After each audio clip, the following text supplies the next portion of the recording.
connu aujourd'hui sous la dénomination du Vouri. Au moment de sa découverte, ce fleuve qui se jette une quarantaine de kilomètres plus loin dans l'océan Atlantique était inondé d'une espèce de crustacé désignée sous le vocable Beatoé. L'apparition périodique en grand nombre et généralement en saison pluvieuse de ces crevettes dans les eaux du Vouri a toujours constitué pour les populations riveraines un événement, un phénomène mystique. Cet ouvrage est pour moi un cri de cœur, un cri de révolte face à l'ensauvagement de l'espace public camerounais. Avec les élections d'octobre 2018, plus tard, en décembre 2021, avec l'élection du président et au fils à la FECAFOOT. C'est à partir de ce moment qu'on a commencé à entendre des mots tels que sardinard, tontinard, tels que églésien, tels que hibou, tels que talibou. Et ça, c'est cette floraison des mots haineux a été tellement évident, était tellement grande qu'à un moment donné, je me suis dit, que puis-je faire pour apporter ma contribution pour que cette dérive puisse s'arrêter.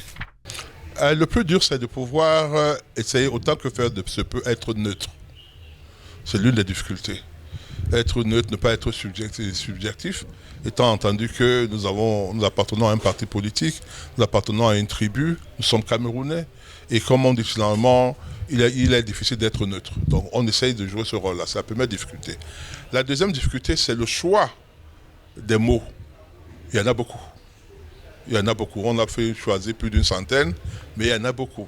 Donc il faut pouvoir, il faut pouvoir les choisir parmi tant d'autres et être capable de les expliquer. Être capable de les expliquer. Parce qu'en réalité, il ne s'agit pas de mettre le terme, le mot seulement.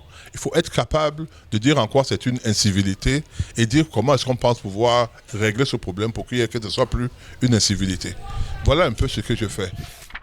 Il est possible que dans les jours qui viennent, une semaine, 2 semaines ou plus tard, il y aura un autre recueil de poésie qui va sortir avec le nom Zeste.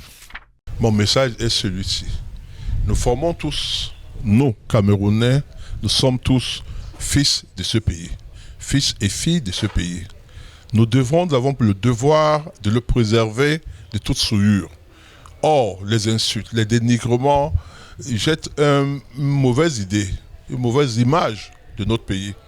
Et si nous voulons avoir un pays qui est respecté comme il a toujours été naturellement en matière de football, nous avons le devoir de pouvoir, comment je peux dire ça, changer le langage, avoir un langage civilisé et sortir de la barbarie dans laquelle nous sommes aujourd'hui pour entrer dans la civilisation. C'est ce message que je voudrais transmettre à tout le monde.